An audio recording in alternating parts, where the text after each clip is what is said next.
Welcome to the Old Dogs REI Network, where cash flow is king. Real estate investing, the means, so you can enjoy your retirement dreams. This is the show where we cut right to the chase. No sales pitch, no long monologues, just simple how-to real estate investing advice, so you can earn the passive income you need to enjoy your retirement today. And now, your host and chief old dog, Bill Manassero. Hello, old dogs, and welcome to Fun Facts Friday. This is our once-a-week, only on Friday show, where we have special episodes not featuring guests, where I will share tricks, tips, terminology, and techniques that will help skyrocket you to real estate investing success. Today's topic is knowing your numbers. But before I get started, hey, I'd just like to touch base with you guys. I hope you guys are doing all right. Crazy times, man. Snow all over the place, and just a lot of weather things going on, and a lot of other crazy stuff. But hey, hope you're doing well, and hope you're moving forward here, man. Prices are still going up in some areas, but we are seeing some areas where prices are going down. So keep your eyes out. There are some deals to be had and some good real estate investing to do. So just want to encourage you to keep moving forward here. All right, well, let's start with our topic here, knowing your numbers. I hope you're enjoying our series here. We really want to provide good, solid information that can help you move forward in your real estate investing efforts. So this one is about an area that is really key. So if you have any questions on any of the previous shows, any topics maybe not that aren't being addressed, or you want more detail on things, feel free to write. We really do read your emails and information that you forward to us. So just so you know, if you've been following along with this series, the first episode, we really talked about if real estate is really for you. Hopefully you've decided that is the case, and you're moving forward. The next one, we started getting into read. The costs will often come at a shock at the closing if you do not know exactly what they are and how much they cost. And these closing costs and all of the related costs have a lot to do with what you're going to end up in terms of a profit in the end run, right? Tax escrows, attorney fees, lender fees, points, insurance costs, those can all add up very quickly. Knowing what the numbers are, where they come from, and what they will be moving forward is the backbone of a successful real estate investing business. The best investors know this and constantly look for situations with these numbers in their favor. So let's take a look at some of the common numbers you will need to know. The economy. Okay, that's a big one, right? You don't have to be an economist first, to understand, or at least the basics of what construction supplies are limited. That could seriously impact your rehab estimates and construction costs. I mean, it could even double if you're not careful and you don't understand, what areas are at highest risk. And kind of, moving a little bit more down into the micro, then market analysis. If you're trying to figure out where to invest, you need to understand the numbers associated with analyzing markets. I'm always looking for emerging markets because I've focused on rental income, and that's my particular strategy. And when I buy a rental property, I want to know that first I'll be receiving a healthy cash flow. But I also want to know that I'm getting a property that will increase in value over time. So I'm also concerned with equity, although my focus, my number one priority, is cash flow. If you don't know what an emerging market is, I'm going to be including podcast links to shows where I go into more detail on this process. Now, every number I'm going to talk about, I'm going to try to have links so you can dig in deeper, okay? Just so you know going forward here. Looking at a market's population growth, jobs, unemployment rate, development activities, planning commission data, info on major companies moving into an area, price to income ratio, price to rent ratio. These are all things that you want to know for the area that you're going to be investing in. And this is all public data, so you can get that, but you need to know how to obtain that information and how to apply it to your purchasing strategy for that particular market. Another area is property analysis, and that's where most people, I think, are familiar. Is just whether you're an active investor or buying rental properties, or a passive investor, and maybe you're investing in apartment syndications, you still need to know how to analyze a property. If you're buying an apartment through a passive investment, you want to look at all the numbers, and you can get very complicated spreadsheets, but very helpful spreadsheets that can help you to analyze the numbers being presented in the pro forma for that investment if you're going to be investing in it. If you're buying rental properties, you want to be able to understand all of the numbers involved in that purchase to make sure you're not going to be surprised later down the road and realize, oh my gosh, I didn't calculate that. So some of the key numbers you'll need to know, especially if you're in the rental area, is things like property price, rental income, price to rent ratios, cash flow, cap rate, cash on cash return, return on investment, appreciation. These are all numbers that you need to know and to be able to calculate on any property you're looking at.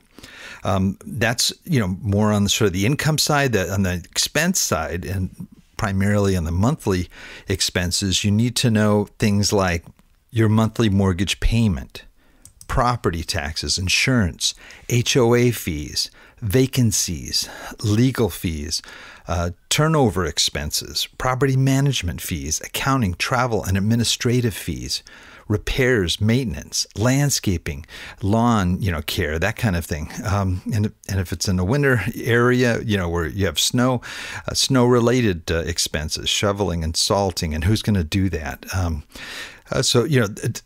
That's just, again, that's not all of the expenses, but those are some of the primary ones you need to be aware of if you're going to have rental properties. Other key numbers to know, as we look forward, you're looking at properties, you're analyzing markets, you're looking at the economy, but then there's things that that are related to that process. For example, if you're going to finance a property, there's a whole lot of things involved there to understand, from points and what, are they charging too many points for a particular loan you want to get?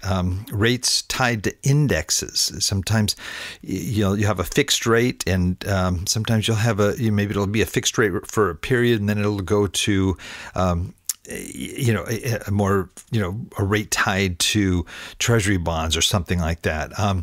Then there's loan to value ratio, which is real key. You need to know that going into a property, because you don't, want to go through this whole loan application process and then find out, oh man, you didn't even make that ratio.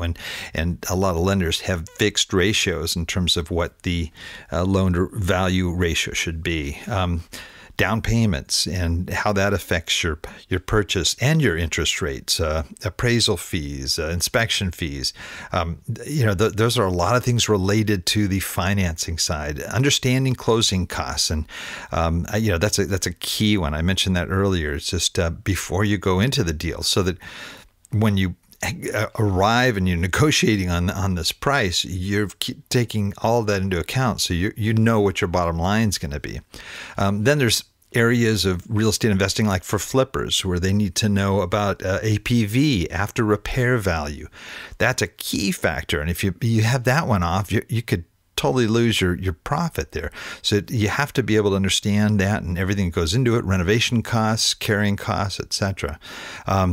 Reserves. That's an area that isn't talked about a lot, but that's a key area. You need to have good, healthy reserves. Now, sometimes the bank requires you, if you have a loan, to have a certain number of months of reserves should something happen. And during COVID, they bumped those numbers up quite a bit, or at least the number of months. But if you have, let's say, if you're investing in C-class properties, you need to have a healthy reserve. There's a lot of things you may not anticipate that are going to fail. You could lose, an air conditioning unit, and that could kill your profit for the next year, maybe longer. It just depends on how sophisticated your air conditioning is, but it's things like that you have to anticipate. Roofs, there are big high expense items, and hot water heaters and things like that. Now I know I'm spending a lot of time on the rental property numbers, but that really is the most popular form of real estate investing. So, and that's also the one I know the best. Once you get your numbers and you're comfortable with the numbers, there's something that is sort of a key thing. It's called the back of the envelope analysis.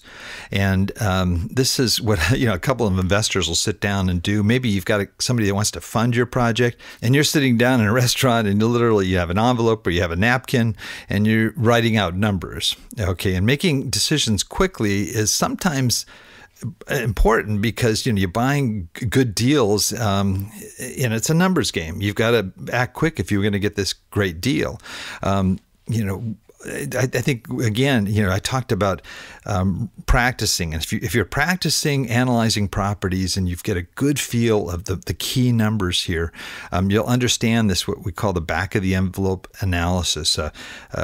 Coach Chad Carson, who was a guest on our show, has this great, this great approach on how to come together for the back of the envelope numbers that you need to make a good decision.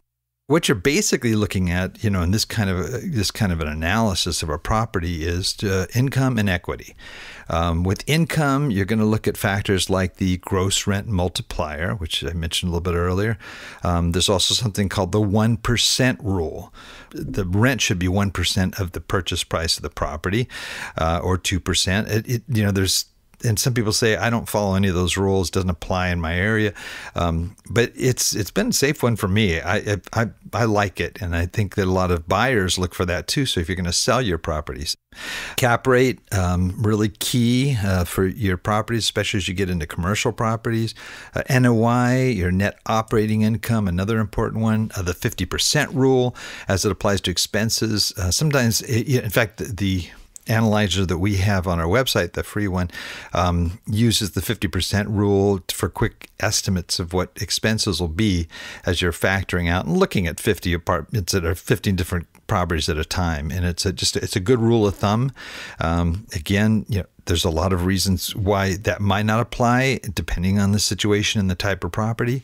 Also, net income after financing, which is another key point to have on the income side. Now, when you look at equity, equity equals value minus mortgage balance equals equity. Okay. So here is sort of the back of the envelope analysis process in a nutshell. Okay. You find a potential property to evaluate. Study current market rates and current operating expenses, or for a quick analysis, use the 50% rule, like I mentioned. Create a snapshot of the property's income by calculating the gross rent multiplier, the 1% rule, cap rate, net income after financing, cash-on-cash return. Okay, then you study the comparable sales in order to estimate the current value or the after repair value of that property. So they have to look at what other homes are selling for. Then you create a snapshot of equity by calculating the current equity, that'd be the full value minus debt balance, and the future equity, full value minus future debt balance. And that's it in a nutshell, 5 steps, and the steps will be in the show notes so you can take a look at them up closer. If you don't know what some of these things are, like cash-on-cash return or a cap rate, you'll be able to click on links that will lead you to a better explanation of those things. So that is basically it. Because of time limitations, I obviously couldn't go into each ratio and give you the formulas for those, the rules of thumb, etc.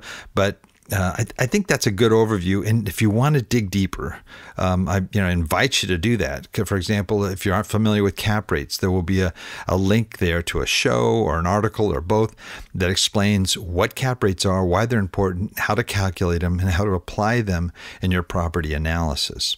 If all these numbers and acronyms sound like alphabet soup, remember, you don't need to use every single ratio or metric. Focus on the ones most relevant to your investing goals. Most of all, remember, your calculations are only as good as the numbers you plug into them. Do your homework. Like I said, practice. Get properties and start trying to analyze those properties and get accurate figures for expenses like repair costs or vacancy costs and revenue figures like ARV or market rent. When evaluating a potential investment, your job is to get a well-rounded sense of its returns. Don't stop at simplistic numbers like GRM, a gross rent multiplier. Go deeper to calculate monthly cash flow and cash-on-cash return. That'll give you a good number. Now, if you're sitting down with a potential investor, they also want to know that you know your numbers and you know what those numbers mean. So it helps you if you're looking at using OPM, otherwise known as other people's money, in your investments. Well, that's it for now. Please note, Old Dog listeners, everything presented here today can be accessed in our detailed show notes on the Old Dogs website at olddogsreinetwork.com/blog. And you're going to look for the episode entitled Knowing Your Numbers. Well, that's the show for today. Remember, cash flow is king and real estate investing the means. Until next time, keep moving forward and may God bless. Thank you very much for visiting the Old Dogs REI Network.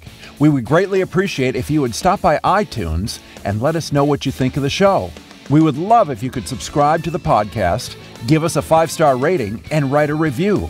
The more ratings and reviews we receive, the more visible the podcast will be to others. Thank you.